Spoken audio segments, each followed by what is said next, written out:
प्रिय मित्रों, इस कार्तिक मास के इस कथा में आप सभी का हार्दिक अभिनंदन है, हार्दिक स्वागत है।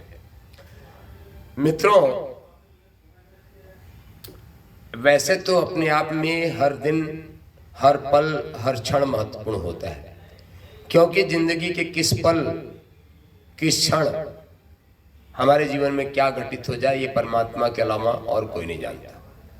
फिर भी एक परंपराओं के अनुसार, रीति के अनुसार और हमारे शास्त्रों के अनुसार कार्तिक मास को बहुत महत्वपूर्ण दिया गया है। आपके मन में जिज्ञासा उठ रही होगी कि आखिर ऐसा क्यों? क्योंकि वृंदावन के इस धाम में जहाँ की यह कथा कहने का सुअवसर इस दास को मिल रहा है, तो वृंदावन यह दिव्य धाम भगवान श्री कृष्ण की लीला स्थली है। ये सभी हम लोग जानते हैं, इसमें कोई नई बात नहीं है। पर इस कार्तिक मास को हम दामोदर मास भी कहते हैं। हमारे गौड़िया संप्रदाय के जितने भी संत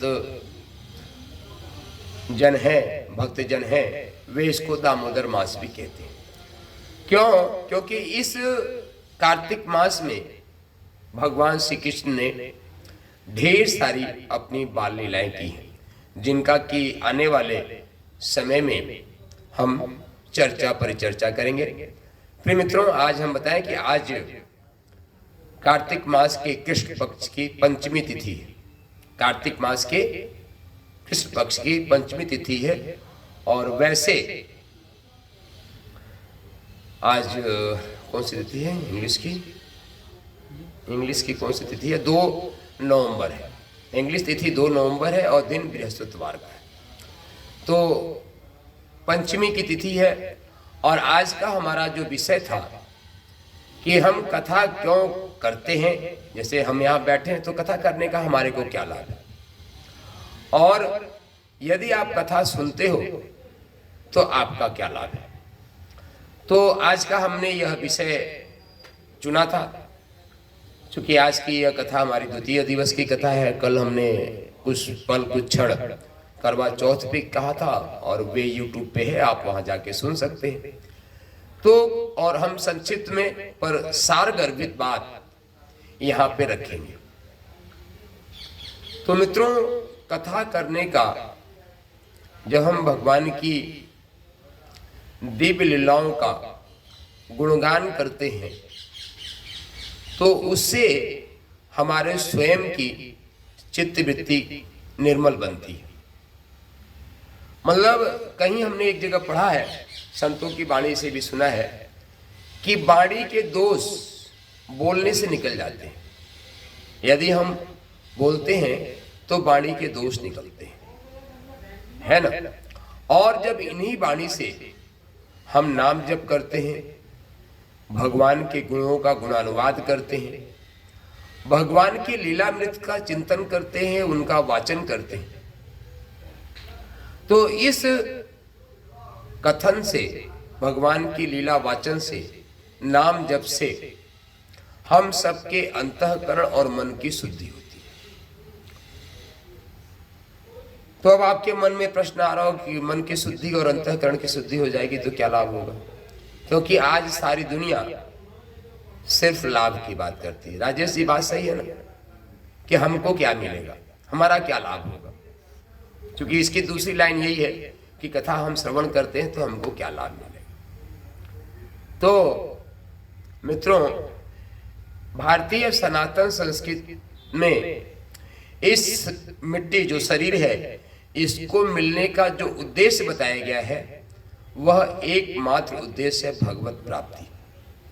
शास्त्रों में, वेदों में, उपनिषदों में, पुराणों में, इवन कुरान और बाइबल में भी यही बताया गया, भगवत प्राप्ति।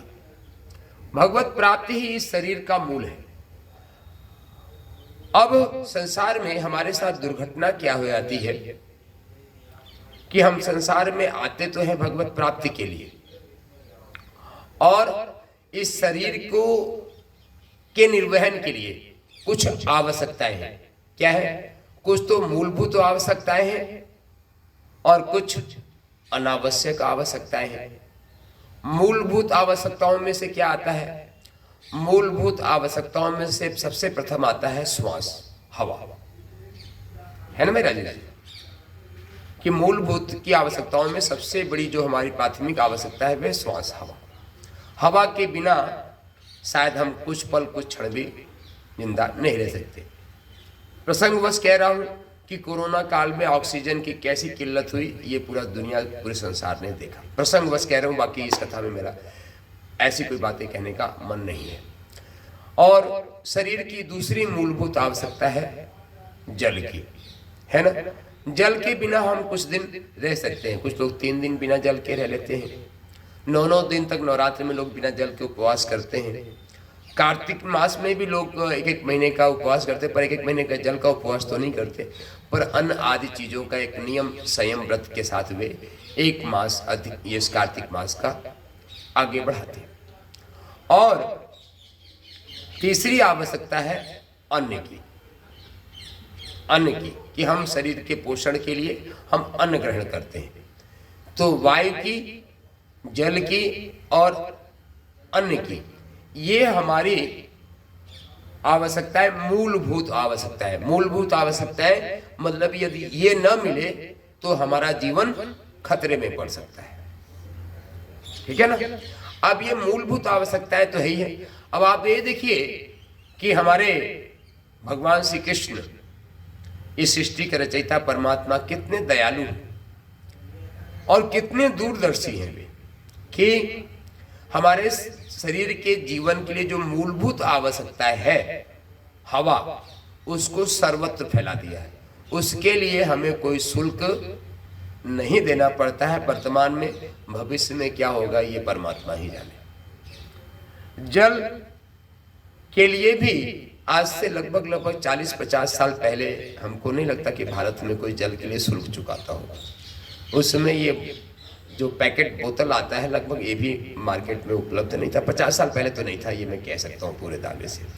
अर्थात जल के लिए किसी को कोई शुल्क नहीं देना पड़ता था। जगह जगह कुएं थे और कुओं से कोई व्यक्ति जाता था और वहाँ पे एक लुटिया और एक रस्सी हर कुएं पे पड़ी रहती थी।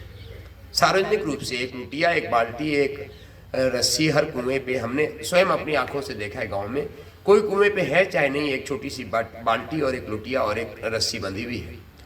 कोई भी पथिक जा रहा उस रास्ते से, यदि उसको प्यास लगी तो रस्सी उठाया जिसमें बाल्टी बंधी हुई और कुएं में डाला, पानी निकाला, हाथ पैर भी धुला और हाथ पैर धोने के बाद 1-2 लुटिया उसने जल ग्रहण कर लिया। भारतीय सनातन परंपरा यही थी। वर्तमान परिवेश में आज हम सबको जल ग्रहण करके पीना पड़ रहा है। यह सौभाग्य भी है और दुर्भाग्य भी है। हम इस विषय पे चर्चा नहीं करेंगे। और तीसरी हमारी मूलभूत आवश्यकता है अन्न की। अन्न की आवश्यकता है, फल फूल की आवश्यकता है। और भगवान ने एक सुंदर विधान बना दिया है। ये धरती सस्य श्यामला माँ धरती पे यदि हम थोड़े से एरिया में, यदि हम स्वयं सिर्फ एक शरीर के लिए यदि हम थोड़ा सा प्रयास पुरुषार्थ सिर्फ दिन के 2 घंटे करते रहें, दिन के 2 घंटे, तो हमारे साल भर के भोजन का निर्वहन हो जाता है। एक व्यक्ति को, जहां तक मेरा अनुमान है, कि 5 किलो गेहूं वे प्रति महीने खाता है। जो मेरा अपना डाटा है, मेरा अपना अनुमान हो, मैंने स्वयं चेक किया है। तो 12 पंजे 60 किलो गेहूं चाहिए एक व्यक्ति को, है ना? और 1 बीघे में लगभग 18 से 20 मन गेहूं तो हो ही जाती है। राजेश जी सही बोल रहा हूं मैं, है ना? तो मित्रों, और गेहूं को उगाने के लिए यदि आप पूरा 6 महीने का जो समय अवधि है उसमें औसत निकालोगे तो 2 घंटे रोज का ही आता है। तो गेहूं मिल गया। और ऐसे घंटे 2 घंटे कुछ आप इस उर्वरा भूमि में, सस्य श्यामला धरती में कुछ बीज को लगा दो, तो इस रोटी के साथ जो साग भाजी खानी पड़ती है वह साग भाजी भी पैदा हो जाती है। अर्थात यदि हम थोड़ा सा प्रयास करें तो शरीर के निर्वहन के लिए जो अन्न की जरूरत होती है वे बहुत थोड़े से पुरुषार्थ से, 2 घंटे प्रतिदिन के पुरुषार्थ से और थोड़े से खेत में यह प्राप्त हो सकता है। पर मनुष्य की विडंबना ही है। तो अभी तो ये हमने आपको बताया जीवन की मूलभूत आवश्यकताएं। अब 2 आवश्यकताएं हैं जिसको हम अनिवार्य आवश्यकताओं में से बोलते हैं, मूलभूत आवश्यकताएं और अनिवार्य आवश्यकताओं में। मित्रों, शब्दों की अपनी बहुत गहराई होती है, शब्दों की अपनी बहुत गहराई है। मूलभूत और अनिवार्य में अंतर है। मूलभूत बता दिए कि जो न मिले तो शरीर नहीं चलेगा। अनिवार्य में वे सामाजिक मर्यादाओं पर निर्भर करती है। जैसे अनिवार्य आवश्यकताओं में से है वस्त्र, पर यह अनिवार्य है भी नहीं है। हमारे जैन दिगंबर मुनि आज भी बिना वस्त्र के रहते हैं और उनके शरीर का निर्वहन हो रहा है। पर सामान्य लौकिक रीति से वस्त्रों की आवश्यकता हमको पड़ती है, वस्त्रों की आवश्यकता हमको पड़ती है। और वस्त्र के अनुसार दूसरी आवश्यकता हमको एक मौसम से, प्रकृति से रक्षा करने के लिए हमें घर की पड़ती है। इसको यदि हम दूसरी भाषा में बोलें तो रोटी, कपड़ा और मकान, ये 3 हमारी मूलभूत अनिवार्य आवश्यकताएं हैं। मूलभूत मतलब श्वास, जल और अन्न, और अनिवार्य आवश्यकताएं मतलब कपड़ा और जो है हमारा मकान। और 3 हमारी आवश्यकताएं और हैं, शिक्षा, स्वास्थ्य और मनोरंजन। हमारे शरीर को शिक्षा की भी बहुत आवश्यकता पड़ती है। और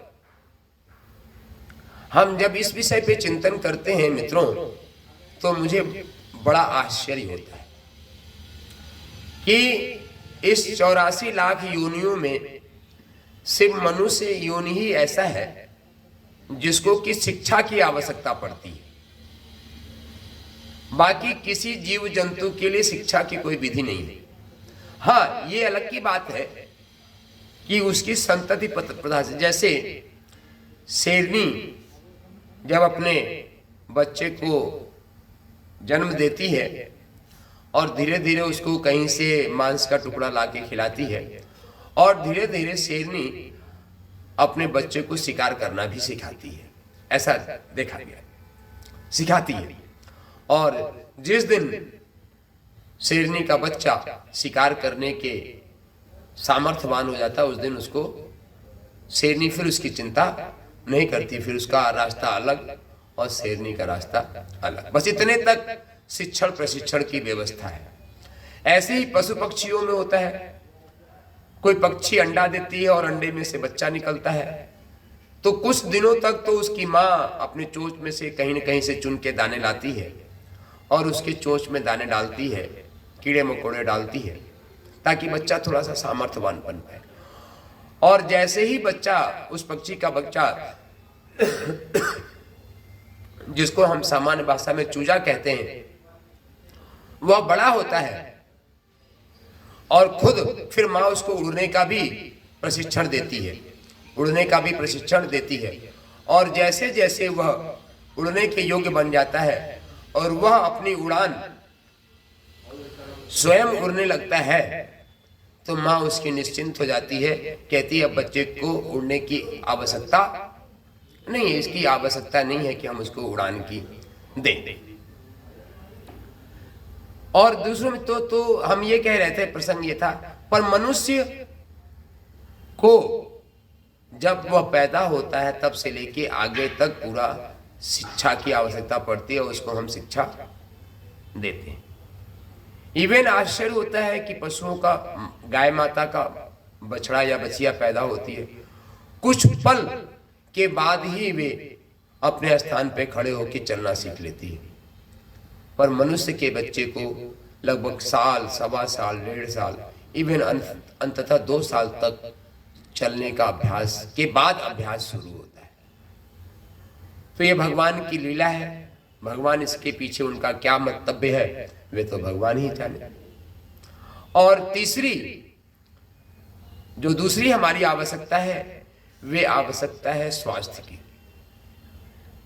यहां भी विडंबना है कि किसी प्राकृतिक जीव जंतुओं को, पशु को, पक्षियों को यदि वह अपने स्वतंत्र प्राकृतिक वातावरण में रह रहे हैं तो कभी बीमार नहीं पड़ते।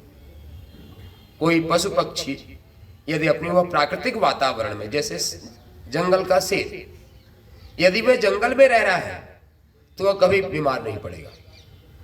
पर वह पिंजड़े में आ जाए तो हो सकता है, संभावना बनती है कि वह बीमार पड़ जाए, पर वह जंगल में है तो कभी बीमार नहीं पड़ेगा। पर मनुष्य, आज का मनुष्य वर्तमान परिस्थितियों में वे दवाओं के बल पे ही जिंदा है। यदि दवाई नहीं मिले तो उसके शरीर का पूरी तरीके से पतन हो जाए। और यहाँ पे हम एक लाइन में इसका समाधान भी दे दें मित्रों। इसका एकमात्र समाधान है कि आप प्राकृतिक जीवन से दूर जा चुके हैं। यदि हम प्राकृतिक जीवन को अपने दिनचर्या में धारण करें तो आपके जीवन में कभी बीमारियां नहीं आएंगी, ऐसा मैं पूरे विश्वास के साथ कह सकता हूं।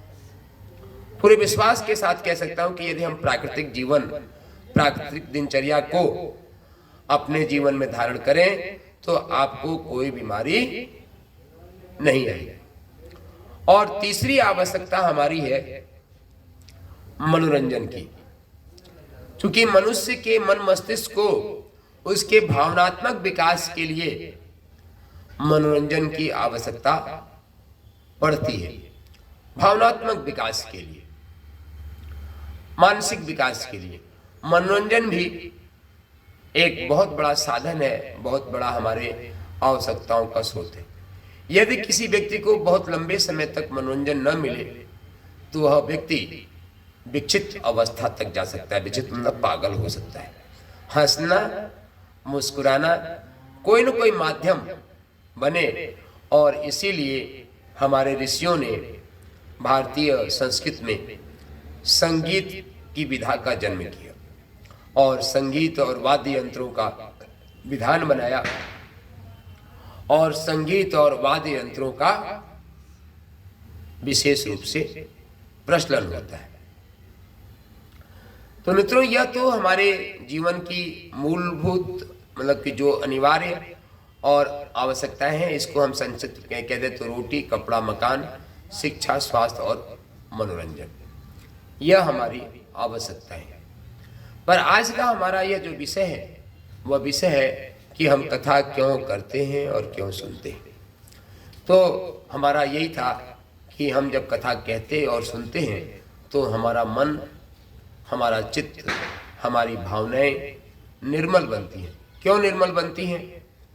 क्योंकि मित्रों, यदि कोई चीज हम वाचन कर रहे हैं तो बिना उस चीज का चिंतन किए हम उस कथा को कह नहीं सकते। यदि हम यह बात कर रहे हैं तो कहीं न कहीं बैकग्राउंड में, मेरे मस्तिष्क के बैकग्राउंड में इस प्रकार का कुछ चिंतन चल रहा है और वह चिंतन इस वाणी से मुखरित हो रहा है, इस वाणी से मुखरित हो रहा है। तो यह तो एक विषय हो गया। और दूसरा कि यदि हमारा मन निर्मल बनता है तो जिसको कबीरदास जी कहते हैं कि कबीरा मन निर्मल भयो जैसे गंगा नीर और पाछे पाछे हर बिरत कहत कबीर कबीर। यदि हमारा मन पूरी तरीके से निर्मल बन जाता है और हमारी भावनाएं पूरी तरीके से परिपुष्ट हो जाती हैं, विकसित हो जाती हैं, तो हमारी परिपुष्ट भावनाएं ही और निर्मल मन ही परमात्मा का दर्पण है। वही हमारा परमात्मा का दर्पण है और हमारा मन ही हमारे परमात्मा को प्रदर्शित करता है। और इसी को संत शिरोमणि गोस्वामी तुलसीदास जी श्री रामचरितमानस में लिखते हैं कि निर्मल जन सन्मय बाबा, निर्मल जन ही हमको प्राप्त कर सकते हैं, ऐसा है। तो मित्रों, और यह दोनों बातें ये जो है मन वाणी अंतःकरण की शुद्धि हमें कथा सुनने और कथा कहने से प्राप्त होती है। यदि हम कथा कहते हैं तो भी हमारे मन वाणी अंतःकरण शुद्ध होता है, और जब हम कथा सुनते हैं तो भी हमारा मन, हमारी वाणी, हमारा अंतःकरण, हमारा मस्तिष्क प्रफुल्लित होता है। आप कहोगे कि क्या कोई इसका प्रायोगिक उदाहरण है जिसको हम समझ सकते हैं? हाँ मित्रों, मैं अपना आपको एक अनुभव बताऊं कि जब हम जितनी देर कथा करते हैं, जैसे हम शुरू में बैठे थे तो हमारे शरीर में अपना एक भार महसूस हो रहा था कि हमारा अपना शरीर एक भार है, और जैसे जैसे हम कथा श्रवण कहते जाते हैं हमारा शरीर हल्का होता चला जाता है। क्यों? क्योंकि हमारे शरीर में सतोगुणी की अभिवृद्धि होने लगती है। सतोगुणी हमारे शरीर में बढ़ता जाता है, सतोगुणी हमारे शरीर में बढ़ता जाता है, और जैसे ही हमारे शरीर में सतोगुणी बढ़ता है तो वैसे ही हमारा शरीर भी हल्का होता है और हमारा मन भी प्रसन्न होता है। और ऐसे ही हमने ढेर सारा अनुभव देखा है कि जो लोग कथा सुनते हैं, अब वे बैठे होते हैं कथा श्रवण करने में और समयातीत हो जाते हैं कि घंटे, 2 घंटे, 3 घंटे कैसे समय कथा सुनने में निकल जाता है, यह उनको पता ही नहीं चलता। पता ही नहीं चलता कि कितनी देर हमारे को निकल गया। तो कथा कहने और कथा सुनने का एक लाइन में यदि उत्तर दिया जाए तो इससे हमारी मन, वाणी, अंतःकरण शुद्ध होता है और हमारी भावनाओं का भावनात्मक विकास होता है। इतनी सी बात कह के हम इस प्रसंग को यहीं पे पूरा करेंगे। क्योंकि कार्तिक मास का यह जो सत्संग का प्रवाह चल रहा है, यह प्रवाह के कई अपने चरण हैं। तो एक चरण हमने यहाँ पे पूरा किया।